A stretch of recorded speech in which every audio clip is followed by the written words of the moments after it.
आपसे निवेदन है, आप जिस दिन कुरान के हिंदी वर्जन को पढ़ लेंगे हाँ तो मुसलमानों के बारे में मान्यता ही आपकी बदल जाएगी। जी जो मुसलमान दिखता है वो मुसलमान नहीं है सर। अच्छा जो मुसलमान है ही नहीं, जो दिखता है फिर मुसलमान तो वो है जो अपने पड़ोसी को भूखा नहीं देख सकता। वाह ईश्वर अल्लाह ताला ने তো গাইস তোমাদের সাথে এমন একটা ভিডিও শেয়ার করব যে ভিডিওটা দেখলে তোমাদের সত্যি মন ভালো হয়ে যাবে।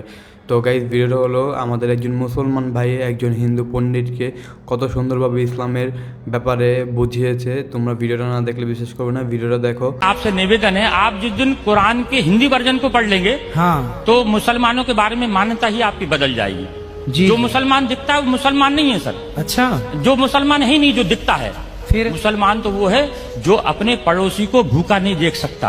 वाह ईश्वर अल्लाह ताला ने कुरान के अंदर पढ़ा, कुरान के अंदर बताया है कि पड़ोसी नाराज में नाराज, डायरेक्ट उसने कह दिया सर। कुरान की एक आयत में है कि तेरा पड़ोसी नाराज में नाराज।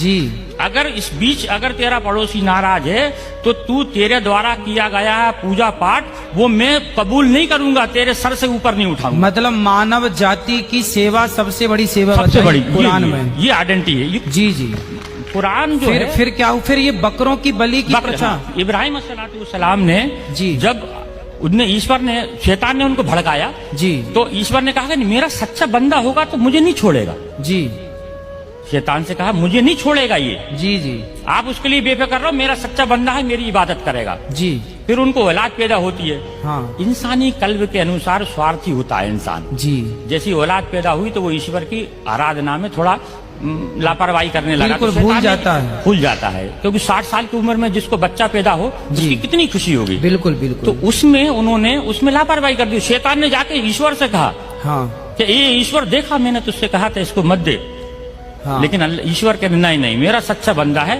वो आज है, आज कल आ जाएगा वापस, जी दुनिया नहीं आएगा तो उनके देख आएगा वापस।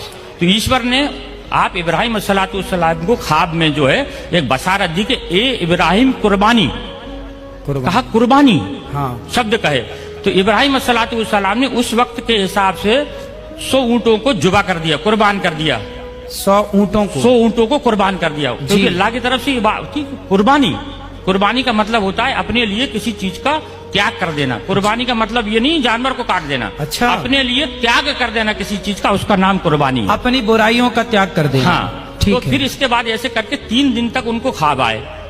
फिर उन्होंने चौथे दिन अल्लाह ताला से कहा अल्लाह ऐसा क्या मामला है कि इतनी कुर्बानी देने के बाद तू मुझसे नाराज, मतलब नाराज है, मेरी कुर्बानी को कबूल नहीं कर रहा। तो अल्लाह ताला ने कही कि इधर से दूसरे चौथे दिन उनको बशारत हुई कि दुनिया के अंदर सबसे ज्यादा जिससे तू मोहब्बत करता है उसकी कुर्बानी। अच्छा तो अब उन्होंने फिर अपनी पत्नी से कहा कि अल्लाह की तरफ से ऐसा आया है कि कुर्बानी मांग रहे हैं। फिर अल्लाह ताला ने उसकी बीवी ने समझाया, आपकी बीवी ने समझाया कि आप सबसे ज्यादा किससे मोहब्बत करते हैं। तो कहने लगे कि मैं अपने बच्चे से मोहब्बत करता हूँ। तो उन्होंने कहा कि आप इसी की कुर्बानी मांग रहे हैं। अच्छा ईश्वर उनसे कुर्बानी मांग रहे हैं। जी जी तो फिर आगे ये होता है कि ये बात दोनों मियाँ बीवी करते हैं। तो इस्माइल अलैहिस्सलाम जो रहते हैं वो सुनते रहते हैं। 5 साल की उम्र होती है उनकी जी 5 साल का बच्चा थोड़ा समझदार हो जाता है। ठीक है। और आप तो नबी थे इस्माइल अलैहिस्सलाम। जी जी तो ये बीबी से कहते हैं कि इसको नहला धुला के कंप्लीट करना और इस एक रस्सी कपड़ा और छुरी मेरे झोले में रख देना, इनको नहला धुला के मैं घर में कुर्बानी करूंगा तो ये रोएगा गड़गड़ाएगा, तुम्हारे भी आंसू बहेंगे, इसको मैं जंगल में ले जाके कुर्बान करूंगा इसको मैं। जी जी तब इब्राहिम अलैहिस्सलाम इस्माइल अलैहिस्सलाम को सुबह देखते हैं, उठ के देखते हैं तो इस्माइल अलैहिस्सलाम पहले से तैयार है। जी उनको हो सकता है आज जल्दी नींद खुल गई होगी इसलिए जो है खुल गई इनकी। जी जब ये आगे जब उनको जंगल में लेके जाते हैं, जब जंगल में लेके जाते हैं, जब उनके हाथ पैर बांधने लगते हैं तो इब्राहिम इस्माइल अलैहिस्सलाम ये कहते हैं कि अल्लाह ताला अब्बा जान आप अपनी आंखों पे पट्टी बांध दो। जी क्योंकि ईश्वर ने यानी अल्लाह ने एक उनके ऊपर शर्त रखी थी कि इब्राहिम अगर तू अपनी औलाद की कुर्बानी देगा तो तेरी आंखों से आंसू का अगर कतरा भी गिर गया तो मैं तेरी कुर्बानी को कबूल नहीं करूंगा। अब बताइए सर, जी जी एक तो शर्त लगा दी बेटी की कुर्बानी की और आंसू की। उसमें फिर आगे जाके जब वो पट्टी बांधते हैं, हाँ पट्टी बांधने के बाद में उनको ऊपर जब छुरी फेरते हैं जी जब छुरी फेरते हैं तो छुरी चलना बंद हो जाती है, अच्छा क्योंकि छुरी भी दुनिया के अंदर ईश्वर की मोहताज है। दुनिया के अंदर कोई भी, मैं आप, दुनिया की हर चीज ईश्वर की मोहताज है। ठीक है। वो ईश्वर जब तक किसी चीज को आदेश नहीं देगा, वो उसकी हिम्मत नहीं कि वो उस पे किसी चीज पे चल जाए। जी जी।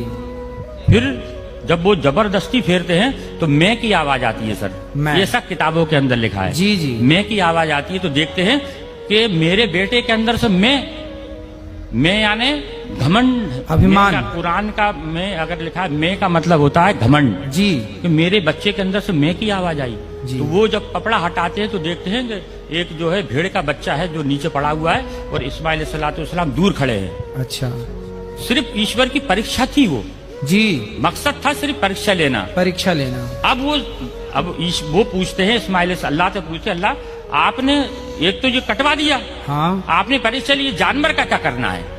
तब उन्होंने ये कहा था कि इसके 3 हिस्से करो, एक आप खाओ, एक पड़ोसी में बांटो और एक गरीबों को दो। फिर उन्होंने कहा कि ये वाली जो चीज है कुर्बानी, यानी ईश्वर की तरफ से दी गई हर चीज की कुर्बानी मुसलमान के लिए जायज है। तो उसकी इस चीज को, उस घटना को याद करने के लिए लोग बकरा ईद पे कुर्बानी करते हैं। बकरा खाना मकसद नहीं है, हाँ। या बकरा काटना मकसद नहीं है जी। मकसद है सर सिर्फ उस चीज को याद करना कि अब बाप ने अपने बेटे की कुर्बानी सिर्फ ईश्वर के कहने पे दी, ये मकसद है। তো গাইজ যদি চ্যানেলে নতুন হয়ে থাকে অবশ্যই চ্যানেলটাকে সাবস্ক্রাইব করবে আর সাথে থাকে বেল নোটিফিকেশন বাটনটা অবশ্যই বাজাবে, কারণ আমাদের চ্যানেলে এরকম ইনফরমেটিভ রিলেটেড ভিডিও আপলোড করে থাকি আমরা। তো আজকের মতন বিদায়, দেখা হবে নতুন একটা ভিডিওর সাথে। তো আল্লাহ হাফেজ গাইজ।